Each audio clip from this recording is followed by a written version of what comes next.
નમસ્તે વિદ્યાર્થી મિત્રો. આજે પ્રકરણ 1 આપણી આસપાસના દ્રવ્યોના છેલ્લા તાસમાં આપ બધાનું હાર્દિક સ્વાગત છે. છેલ્લે આપણે બાષ્પીભવન એટલે શું, બાષ્પીભવનને અસર કરતા પરિબળો અને બાષ્પીભવનનો દર વધે તે માટે અસર કરતા પરિબળો અને બાષ્પીભવનનો દર ઘટે તે માટે અસર કરતા પરિબળોની ચર્ચા કરી હતી. હવે એને આધારિત બે ત્રણ ટૂંકા પ્રશ્નો છે એ આપણે છેલ્લે ભણવાના બાકી છે. ત્યારબાદ પાઠ્યપુસ્તકમાં આપેલ ડ્યુરનના પ્રશ્નો અને સ્વાધ્યાયના પ્રશ્નોની ચર્ચા કરી આપણે પાઠ પૂર્ણ કરશું. તો છેલ્લે બાષ્પીભવન ભણ્યા હતા એને આધારિત એક પ્રશ્નની ચર્ચા કરીએ. પ્રશ્ન છે,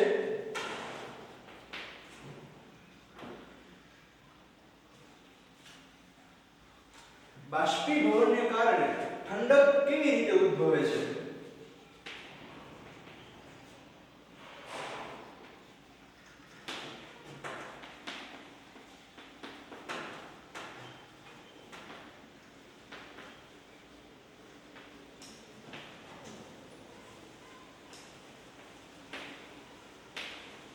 પ્રશ્ન બહુ સરળ છે કે બાષ્પીભવનને કારણે ઠંડક કેવી રીતે ઉદ્ભવે? આપણે વ્યવહારમાં જોયું હોય તો કે બાષ્પીભવન થવાને લીધે આપણે ઠંડક અનુભવીએ છીએ. પહેલા વ્યવહારિક ઉદાહરણથી સમજીએ, પછી આ પ્રશ્નના જવાબમાં શું આવે તેની ચર્ચા કરીએ. તો આપણે રોજિંદા જીવનમાં ઉનાળાના દિવસોમાં એટલે ખાસ ગરમીના દિવસોની અંદર આપણે જે છત હોય છે, છતની માથે અથવા તો આંગણામાં આપણે પાણીનો છંટકાવ કરીએ છીએ. આવું કરવાથી શું થાય છે કે પાણીનું બાષ્પીભવન થાય છે અને આપણને ઠંડક અનુભવાય છે. તો ઠંડક કઈ રીતે અનુભવાય છે? તો જ્યારે કોઈ પદાર્થ, કોઈ પ્રવાહી છે એનું બાષ્પીભવન થાય ત્યારે એના પ્રવાહીના કણો હોય છે એ વાતાવરણમાં આજુબાજુમાંથી ઉષ્માને શોષી લે છે અને એને લીધે આપણે ઠંડકનો અનુભવ કરીએ છીએ. એટલે આ પ્રશ્નનો જવાબ આપણે સરળ રીતે આપી શકીએ કે પ્રવાહીના કણો છે એ વાતાવરણમાં આસપાસ રહેલી ઉષ્માના કણોને શોષી લે છે એટલે આસપાસ તાપમાનમાં ઘટાડો થાય છે. એને લીધે આપણને ઠંડકનો અનુભવ થાય છે. આ સિવાય એના અન્ય ઉદાહરણો આપણે જોઈએ કે રોજિંદા જીવનમાં ઉનાળાના દિવસોમાં આપણે પાણીનો છંટકાવ કરીએ. ઘણા લોકો પોતાની બારી છે ત્યાં પડદા રાખીને પડદા ઉપર પણ પાણીનો અવારનવાર અમુક સમયાંતરે છંટકાવ કરતા હોય છે. એને લીધે શું થાય કે જ્યારે કોઈ પવન છે એ પડદામાંથી પસાર થઈને આવે ત્યારે પાણીના કણો સાથે એનું મિશ્રણ થાય અને એમાંથી પવન પસાર થાય ત્યારે પાણીનું બાષ્પીભવન થાય અને એને લીધે આપણે ઠંડક અનુભવીએ છીએ. તો આ પ્રશ્નનો જવાબ આપણે સરળતાથી લખી શકીએ કે વાતાવરણમાં રહેલા પાણીના કણો છે એ ઉષ્માનું શોષણ કરે છે એટલે કે અવશોષણ. અવશોષણ શબ્દને સમજીએ તો કે ભાઈ ગરમીને શોષી લે, બરાબર, અને એને લીધે આપણે આજુબાજુ ઠંડક અનુભવી શકીએ છીએ. આ સિવાય અન્ય બીજા એવા ઘણા બધા પ્રવાહીઓ છે આપણે રોજિંદા જીવનમાં એને ઘણીવાર અનુભવ કર્યો હોય તો આપણને ખ્યાલ આવે કે જે એસીટોન નામનું એક દ્રાવણ છે, એસીટોન અથવા તો બીજું કોઈ દ્રાવણ, એસીટોનને બીજું કહેવાય નેઇલ પોલિશ દૂર કરવાનું પ્રવાહી.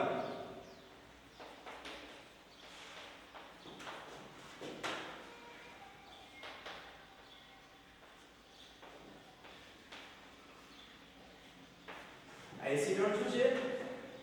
બહેનોને ખાસ ખ્યાલ હોય કે જે નેલ પોલિશ નખ રંગતા હોય એ રંગ આપણે શૂટ ન થતો હોય, બરાબર, તો શું કરે બહેનો કે રંગને દૂર કરવા માટે આ એસીટોન નામનું પ્રવાહી વાપરતા હોય.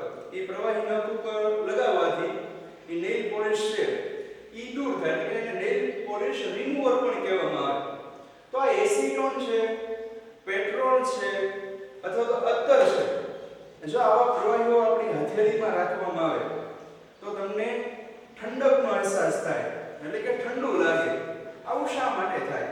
તો પ્રશ્ન પૂછાય કે એસીટોન, પેટ્રોલ કે અત્તર જેવા પ્રવાહીઓ છે એને હથેળીમાં રાખતા ઠંડક શાથી અનુભવાય છે? તો પ્રશ્ન પૂછાય આપણે કહેવાનું કે આ એસીટોન, પેટ્રોલ જેવા પ્રવાહીઓ છે એ અતિ બાષ્પશીલ પ્રવાહીઓ છે, એટલે એ હથેળીની અંદર લેતા એનું ફટાફટ ઝડપથી બાષ્પીભવન થાય, એટલે કે આપણી હથેળીમાં આજુબાજુ રહેલી જે ઉષ્મા ઊર્જા હોય એને શોષી લે, અવશોષણ કરી લે, જેને લીધે આપણી હથેળીમાં ઠંડક અનુભવાય છે. બરાબર? તો આ ખાસ બીજું એક ઉદાહરણ યાદ રાખવાનું કે એસિટોન, પેટ્રોલ, અત્તર જેવા પ્રવાહીઓ છે એને આપણે હથેળીમાં લેતા ઠંડક શાથી અનુભવીએ છીએ, એનો જવાબ તમે હવે લખી શકો. ત્યારબાદ ત્રીજો એક પ્રશ્ન છે એની ચર્ચા આપણે કરવા જઈ રહ્યા છીએ. પહેલી વાત ઘટનાની વાત કરી, બીજી હવે ત્રીજી કે ઉનાળાના દિવસોમાં, ગરમ દિવસો હોય, ગરમીના દિવસોમાં કેવા કપડા આપણે પહેરીએ છીએ રોજિંદા જીવનમાં? કે ભાઈ સુતરાઉ કપડા પહેરવા જોઈએ. શા માટે? તો આ સુતરાઉ કપડા છે એ જે આપણે પરસેવો વળે શોષી લે અને એનું સતત બાષ્પીભવન થતું રહે, એટલે આપણા શરીરને ઠંડક લાગે. અત્યારે જે પોલિએસ્ટર કપડા આવે છે, બરાબર, રેસાઓ, કૃત્રિમ રેસાઓમાંથી બનેલું કાપડ, એ જો આપણે પહેરીએ તો એ પરસેવાનું ઓછું શોષણ કરે, જેને લીધે આપણે ઉનાળાની અંદર ઠંડક અનુભવી શકતા નથી. ઉપરાંત એ પ્રકાશનું પાછું વધારે શોષણ કરે, એટલે કપડા આપણને ગરમ લાગે. એટલે ખાસ ઉનાળાના દિવસોમાં આપણે સુતરાઉ કપડા પહેરવા જોઈએ. તો પ્રશ્ન પૂછાય આ રીતે કે ગરમીના દિવસોમાં સુતરાઉ કપડા શા માટે પહેરવા જોઈએ? અથવા એમ પણ પૂછાય કે ઉનાળાના દિવસોમાં કેવા કપડા પહેરવા જોઈએ? તો પ્રશ્ન નોંધીએ કે ગરમીના દિવસોમાં સુતરાઉ કપડા શા માટે પહેરવા જોઈએ? ગરમીના દિવસોમાં સુતરાઉ કપડા શા માટે પહેરવા જોઈએ?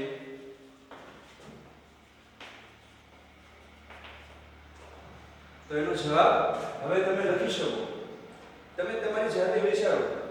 બે ગુણની અંદર આ પરીક્ષાની અંદર પ્રશ્ન પૂછાય તો આપણે એનો વિસ્તૃત થોડો જવાબ લખવો પડે કે ગરમીના દિવસોમાં જ્યારે આપણને પરસેવો વળે છે તો આ સુતરાઉ કપડા એ પરસેવાને શોષી લે છે અને વાતાવરણમાં હવા, પ્રકાશ, બરાબર, તાપમાન એના સંપર્કમાં આવતા એ પ્રવાહીઓનું બાષ્પીભવન થાય છે અને બાષ્પીભવન મુક્ત ઉષ્મા, એ મુદ્દો સમજાય એ પ્રમાણે આપણું શરીર જે ઊર્જા લઈને પાણી બાષ્પીભવન પામે એટલી ઊર્જા આપણું શરીર એને સંગ્રહ કરવા પ્રયત્ન કરે, એ પાણીને શોષવા પ્રયત્ન કરે, એટલે આપણને ઠંડક અનુભવાય.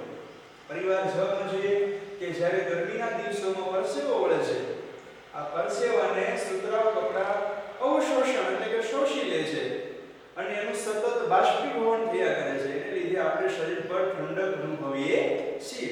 બહુ સરળ જવાબ છે. ત્યારબાદ આપણે પુસ્તકમાં વધારાના બીજા બ્લુ રંગના પ્રશ્નો આપેલા છે, પણ એની પહેલા એક મુદ્દો રહી ગયો, એ મુદ્દાની ચર્ચા કરીએ કે કોઈ ઠંડુ પાત્ર હોય, ઠંડુ પાણી ભરેલું કે કોઈ ઠંડો પદાર્થ ભરેલું પાત્ર હોય, ગ્લાસ હોય કે શીશો હોય, એની બહાર તમે જોયું હશે કે એ પાત્રની બહાર પાણીના ટીપા બાજેલા હોય. આ રીતે તમે ગ્લાસ કોઈ જોયો હોય તો ગ્લાસની અંદર પાણી ઠંડુ ભર્યું હોય તો એની બહારની સપાટી હોય ત્યાં પાણીના ટીપા બાજેલા. તમે ફ્રીજમાંથી પાણીની બોટલ કાઢો તો તમે થોડો સમય પછી જોશો કે બોટલની બહાર પાણીના ટીપા બાજી ગયેલા હોય, બરાબર, ચોંટી ગયેલા હોય. તો શું એ પાત્રની અંદર છિદ્ર હશે? બાટલાની અંદર કે છિદ્ર હશે કે બાટલાનું પાણી લીકેજ થઈને બહાર આવી જતું હશે? અને લીકેજ થઈને બહાર આવી જાય ટીપા ટીપા સ્વરૂપે કેમ હોય છે? એનો રેલો કેમ નથી આવતો? આવો પ્રશ્ન આપણને થાય તો ત્યાં શું થાય છે? પેલા પ્રશ્ન જોઈએ પછી વધારે ચર્ચા કરીએ. પ્રશ્ન છે કે બરફ જેવા ઠંડા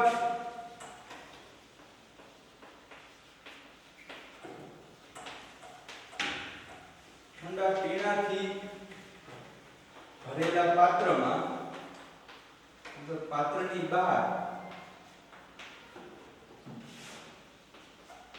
પાણીના ટીપા શાથી બાજી જાય છે, એટલે કે શાથી જોવા મળે છે. બરફ જેવું ઠંડુ પીણું હોય એનાથી પાત્ર ભર્યું હોય તેની બહાર પાણીના ટીપા આપણને સાથી જોવા મળે છે. તો એનું યોગ્ય કારણ એ છે કે જ્યારે પાત્રની અંદર ઠંડુ પાણી ભરેલું હોય, આપણે અગાઉ શીખ્યા છે કે વાતાવરણની અંદર ભેજની માત્રા હોય જ છે, એટલે અગાઉથી વાતાવરણમાં ભેજ રહેલો હોય છે. જ્યારે આ ભેજ કોઈ ઠંડા પદાર્થ અથવા ઠંડા પાત્રની નજીક આવે ત્યારે જે કણ છે એનામાં એક આકર્ષણ બળ ઉદ્ભવે, એટલે કે કણ ઠંડા પડતા ખૂબ નજીક કણ આવે અને વાતાવરણમાં જે વરાળ સ્વરૂપે ભેજ રહેલો હોય એ ભેજના પાણીના ટીપા પાત્રની ફરતે બાજી જાય છે. શું થાય? જ્યારે કોઈ ઠંડા પાત્રની નજીક ભેજ આવે, વરાળ આવે ત્યારે એનું જે આકર્ષણ બળ હોય છે એ વધી જાય અને જે દ્રવ્યના કણ છે એ ખૂબ નજીક આવી જાય, એટલે જે ભેજ હતો, વરાળ હતો ઈ પાણીના ટીપા સ્વરૂપે બાજી જાય છે. એટલે આપણે જવાબ લખવાનો કે વાતાવરણમાં રહેલી જે ભેજ છે ઈ આ ઠંડા પીણાથી ભરેલા પાત્રની નજીક આવે ત્યારે એના કણો છે ઈ પોતાની ગતિ ઊર્જા ગુમાવે અને કણો વચ્ચે આકર્ષણ બળ વધવાથી ભેજના ઘણા બધા કણો નજીક ગોઠવાય અને પાણીના ટીપા જેવી રચના કરે છે. માટે આપણે પાત્રની બહાર પાણીના ટીપા બાજી ગયેલા જોઈએ છીએ. બહુ સરળ જવાબ છે. તો તમે હવે લખી શકો સરળતાથી. ત્યારબાદ હવે બ્લુ રંગના પ્રશ્નો થોડા આપ્યા છે પુસ્તકની અંદર. ઈ પ્રશ્નોમાં ચર્ચા કરીએ તો એ પ્રશ્નો આપણે આગળ ભણી ગયા છીએ, પણ તેમ છતાં એકવાર ફરીવાર એના ઉપર આપણે રિવિઝન કરી નાખીએ. તો પહેલો પ્રશ્ન છે, ગરમ તેમજ સૂકા દિવસોમાં કુલર શાથી વધુ ઠંડક આપે છે? ગરમ તેમજ સૂકા દિવસો હોય એમાં આ કુલર છે શાથી ઠંડક આપે? કુલરથી તમે બધા પરિચિત છો કે ઉનાળાની અંદર ખૂબ ગરમી હોય તો કુલરની મદદથી આપણે ઠંડો પવન છે એનો અહેસાસ કરતા હોઈએ છીએ. તો આ ઉનાળાના દિવસોમાં શાથી વધુ ઠંડક આપે? તો કે ઉનાળાની અંદર હવાની અંદર ભેજની માત્રા ઓછી હોય એટલે આ ઠંડો ભેજના પાણીના કણો છે એ વાતાવરણમાં ફેલાય અને આજુબાજુની ઉષ્મા શોષી લે છે. બરાબર, આજુબાજુની ઉષ્માનું અવશોષણ કરી લે છે. માટે આપણે કુલરથી વધારે ઠંડક અનુભવી શકીએ.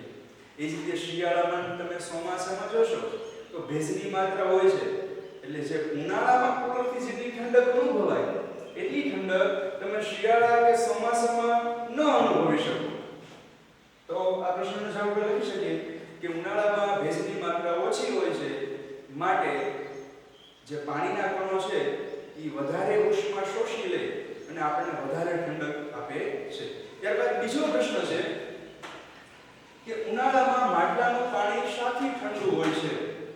આ પ્રશ્ન ઘણીવાર પરીક્ષામાં પૂછાઈ ગયેલો છે કે ઉનાળામાં માટલાનું પાણી શાથી ઠંડુ હોય છે?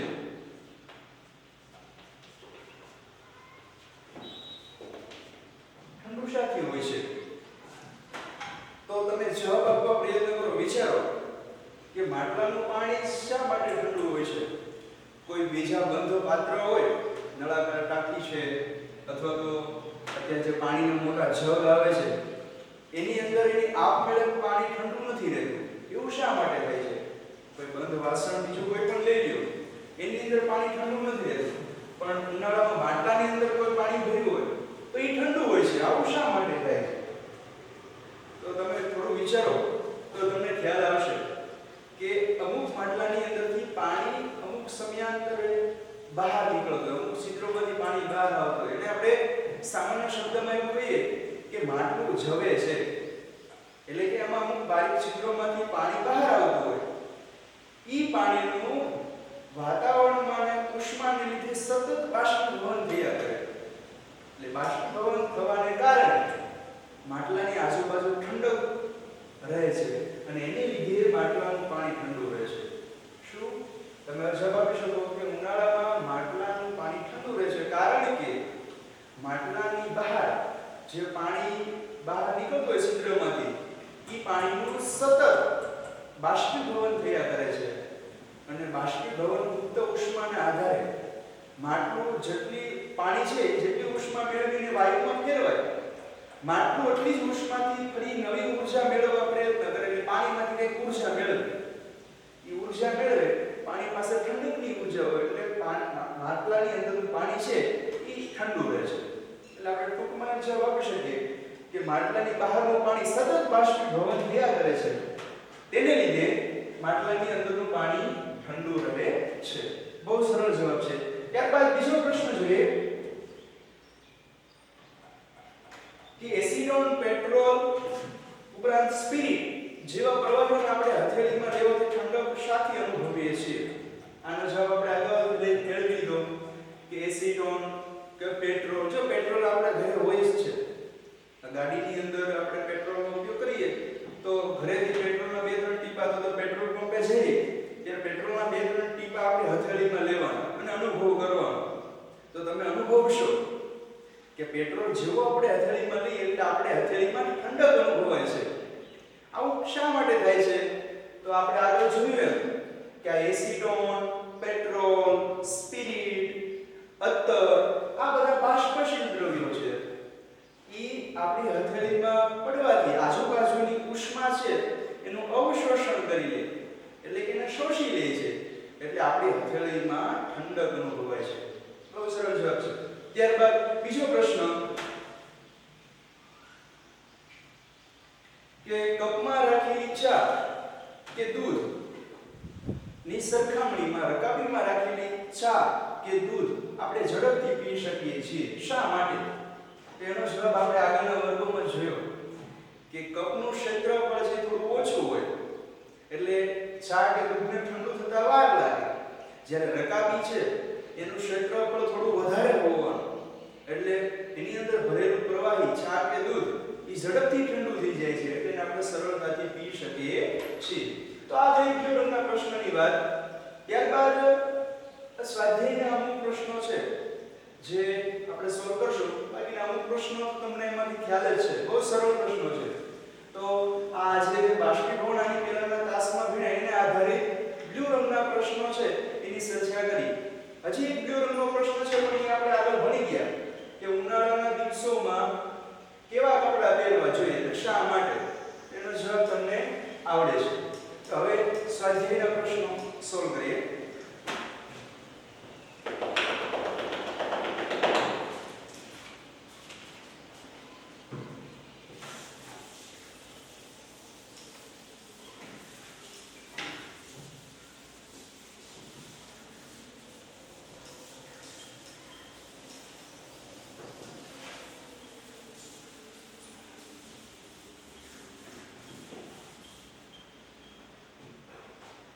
તો સ્વાધ્યાયમાં પહેલો પ્રશ્ન છે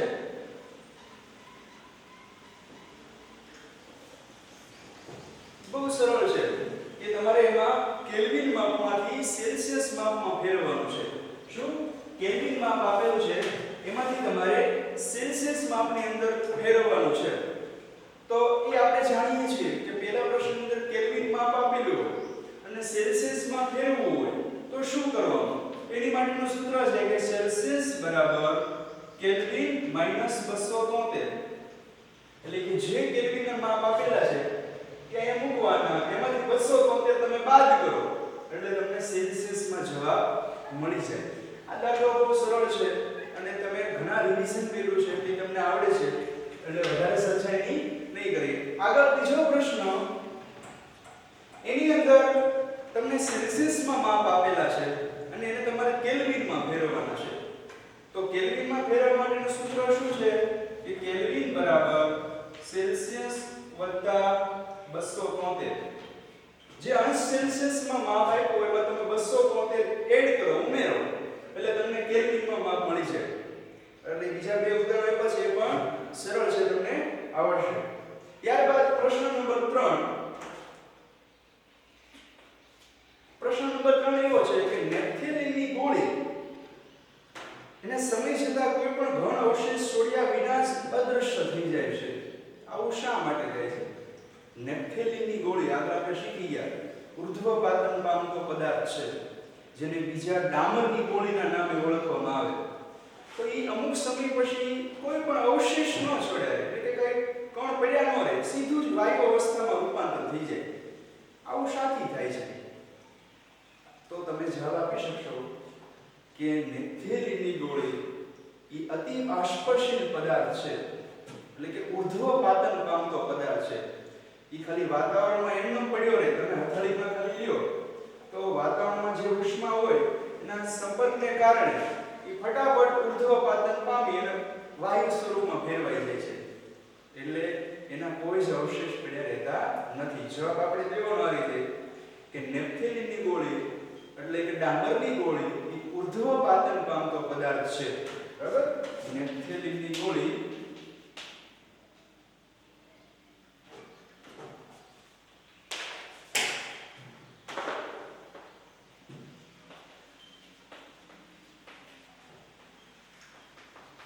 કેવો પદાર્થ છે?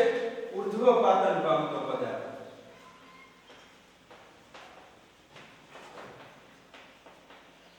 ઉર્ધ્વપાતન પામતો પદાર્થ છે એટલે એનું ઉર્ધ્વપાતન થવાથી ઘન પદાર્થમાંથી સીધું જ વાયુ અવસ્થામાં રૂપાંતર થઈ જાય છે, એટલે કોઈ જ અવશેષ બાકી રહેતો નથી.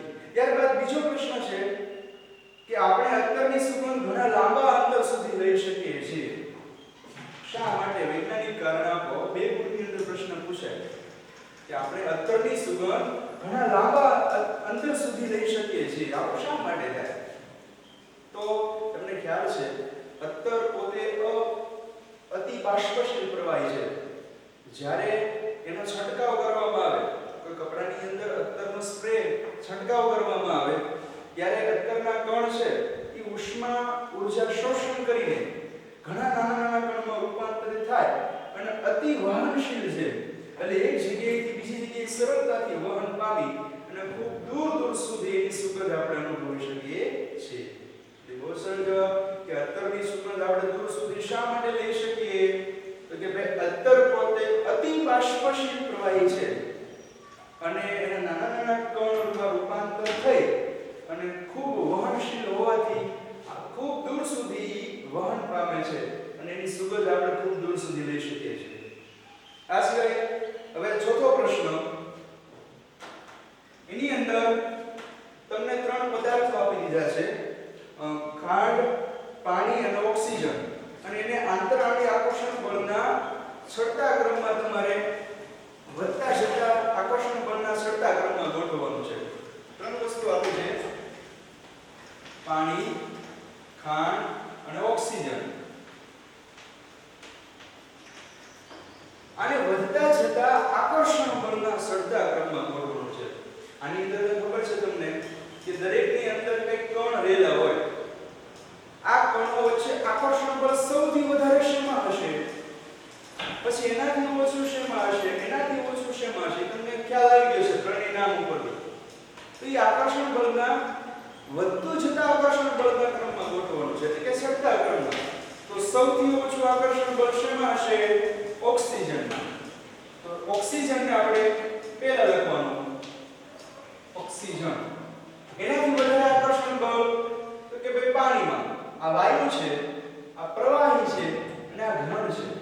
વાયુની અંદર આકર્ષણ બળ સૌથી ઓછું હોય એટલે પહેલા, પછી પ્રવાહી. પ્રવાહી તરીકે શું છે કે પાણી, એનામાં આકર્ષણ બળ થોડું વધારે, અને પ્રવાહી પછી ઘન. તો ઘન તરીકે શું છે? ખાંડ. તો ખાંડની અંદર આકર્ષણ બળ એનાથી પણ વધારે હોય છે. એટલે આછો જવાબ થશે ઓક્સિજન, એનાથી વધારે આકર્ષણ બળ પાણીમાં, એનાથી વધારે આકર્ષણ બળ ખાંડમાં. તો આ રીતે તમારે ક્રમ લખવાનો હોય. હવે તમને ઉતરતા ક્રમમાં પૂછે તો તમારે ખાંડ પહેલા લખવાનું, પછી પાણી આવે, છેલ્લે ઓક્સિજન, અને નિશાનીમાં ફેરફાર થાય. ચલો 5મો પ્રશ્નની ચર્ચા કરીએ. 5મો પ્રશ્ન છે કે નીચે દર્શાવેલ તાપમાનને પાણીની ભૌતિક અવસ્થા કઈ હશે? અહીં તમને 3 તાપમાનના ગાળા આપ્યા છે. ઈ તાપમાને પાણી કઈ અવસ્થામાં હશે? એવો પ્રશ્ન પૂછ્યો છે. એક તાપમાન આપ્યું 0 અંશ સેલ્સિયસ, પછી 25 અંશ સેલ્સિયસ અને 100 અંશ સેલ્સિયસ. આ તાપમાને પાણી છે એ કઈ અવસ્થાએ હશે? પાણીની આપણે શીખ્યા ત્રણ અવસ્થા છે. પાણી ત્રણેય અવસ્થા ધરાવે. ઘન સ્વરૂપે હોય ત્યારે શું હોય? બરફ. પ્રવાહી સ્વરૂપે પાણી પોતે, અને વાયુ સ્વરૂપે પાણીની વરાળ અથવા તો બાષ્પ. તો 0°C તાપમાન હોય ત્યારે પાણી કેવા સ્વરૂપે હોય? કઈ અવસ્થામાં હોય? એટલે પ્રવૃત્તિને યાદ કરો. આગળ જે આપણે પ્રવૃત્તિ ભણી હતી ને, બીકરની અંદર બરફના ટુકડા લીધા હતા, થર્મોમીટર ગોઠવ્યું હતું અને નીચેથી ગરમી આપી. તો એમાં યાદ કરો કે 0°C તાપમાને પાણી કયા સ્વરૂપે હતું? પેલા દ્રષ્ટિએ એમ ખ્યાલ આવે કે ભાઈ બરફ ઘન સ્વરૂપે હતું. પણ પ્રવૃત્તિમાં આપણે આગળ જોયું કે જ્યારે બરફ સંપૂર્ણ પીગળી ગયો એ સમયે પણ તાપમાન 0°C જ હતું. પછી ધીમે ધીમે તાપમાનમાં વધારો થાય. એટલે 0°C તાપમાન હોય ત્યારે પાણી બે અવસ્થા ધરાવે. આ તો ઘન સ્વરૂપે હોઈ શકે અથવા તો પ્રવાહી સ્વરૂપે પણ હોઈ શકે. એટલે કે 0°C તાપમાને પાણીનું સ્વરૂપ હશે ઘન અથવા તો પ્રવાહી. આ 0°C તાપમાને બે અવસ્થા ધરાવી શકે. હવે 25°C તાપમાન હોય એટલે કે 25 ડિગ્રી તાપમાન હશે, સેલ્સિયસ તાપમાન હશે, ત્યારે પાણી કેવા સ્વરૂપે હશે? ઘન સ્વરૂપે, પ્રવાહી સ્વરૂપે કે વાયુ સ્વરૂપે? તો તમે જવાબ આપી શકો સરળતાથી કે 25 ડિગ્રી એટલે ઓરડાનું તાપમાન. ઓરડાના તાપમાને પાણી છે હંમેશા પ્રવાહી સ્વરૂપે જ હોય. કેવા સ્વરૂપે હશે? પ્રવાહી સ્વરૂપે. અને 100°C તાપમાનની વાત કરીએ તો 100°C તાપમાને પ્રવૃત્તિમાં જોયું હતું કે એક તો ઉકળેલું, ખૂબ ઉકળેલું પાણી, એનું તાપમાન પણ 100°C હોય કે જ્યારે વરાળ બનવાની શરૂઆત થઈ અને સમગ્ર પાણી, બધું જ પાણીની વરાળ બની જાય ત્યારે પણ આપણને તાપમાન, થર્મોમીટરનું તાપમાન 100°C જોવા મળે. એટલે 100°C તાપમાને પાણીની બે અવસ્થા હોઈ શકે. કાં તો એ પ્રવાહી હોઈ શકે અને કાં તો વાયુ. એટલે પરીક્ષાની અંદર પૂછે તો ખાસ આપણને ખ્યાલ હોવો જોઈએ. 0°C તાપમાને ઘન અને પ્રવાહી અવસ્થામાં હોય પાણી, 100°C તાપમાને પ્રવાહી અને વાયુ અવસ્થામાં હોય. અને 0 અને 100 એની વચ્ચેના તાપમાને પાણી હંમેશા પ્રવાહી સ્થિતિમાં હોય. ખાસ યાદ રાખવાનું કે 0 અને 100 ની વચ્ચેનું તાપમાન હોય ત્યારે પાણીની ભૌતિક અવસ્થા કેવી હોય? પ્રવાહી. ચલો આગળ આ પ્રશ્નની ચર્ચા કરીએ. આગળ 7મો પ્રશ્ન. 6મો પ્રશ્નનો જવાબ તમને આવડશે, થિયરિટિકલ છે. 7મો પ્રશ્ન કે 273 કેલ્વિન તાપમાને બરફ, એટલે કે 0°C તાપમાને બરફ તે જ તાપમાને રહેલા પાણી કરતાં વધુ ઠંડક આપે છે. બરાબર? વધુ ઠંડક ઉત્પન્ન કરે છે. શા માટે? 0 એટલે કે 273 કેલ્વિન તાપમાને બરફ 273 કેલ્વિન તાપમાને જ હોય ને, એટલે કે 0°C તાપમાન. ઈ તાપમાને બરફ હોય, ઈ તાપમાને ઓગળી જાય ત્યારે પાણી હોય. તો 273 કેલ્વિન તાપમાને બરફ ઈ જ તાપમાને જેટલું પાણી હોય ઠંડુ, એની કરતા બરફ વધારે ઠંડક ઉત્પન્ન કરે. આવું શાથી થાય છે? તો કે જ્યારે બરફને ઉષ્મા આપવામાં આવે ત્યારે જે ઊર્જા છે એ પાણીના કણો શોષી લે. એટલે પાણીના કણો પાસે ઊર્જા વધારે હશે, બરફના કણો પાસે ઊર્જા ઓછી હશે. એટલે બરફના કણો વધારે ઠંડક ઉત્પન્ન કરે છે. ત્યારબાદ આગળનો પ્રશ્ન છે 8મો.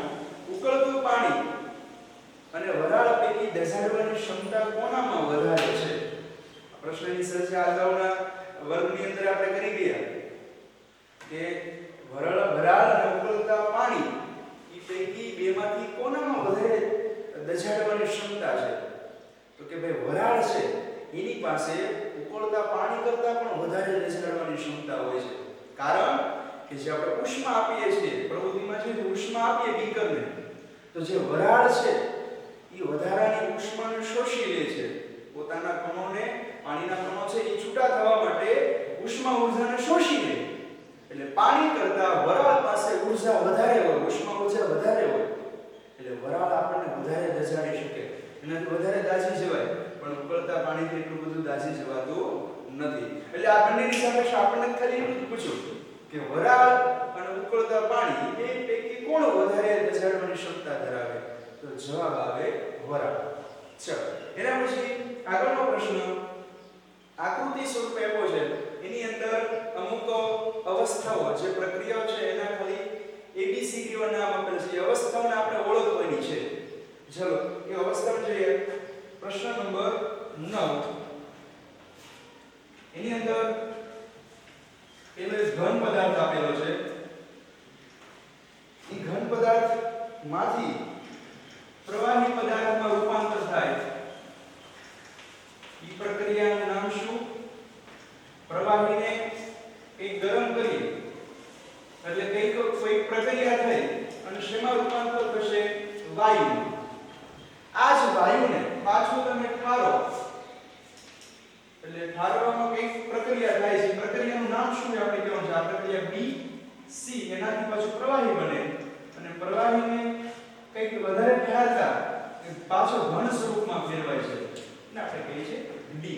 એટલે કે આ બાજુ જઈએ એમ તાપમાનમાં આપણે વધારો કરીએ છીએ અને દબાણમાં ઘટાડો કરીએ છીએ. બરાબર? આ બાજુ જઈએ છીએ એ રીતે શું કરીએ છીએ? તાપમાનમાં વધારો અને દબાણમાં ઘટાડો.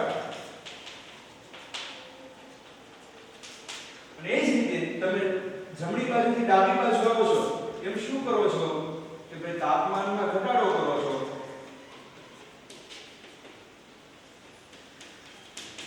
અને દબાણમાં શું કરો છો? વધારો કરો છો.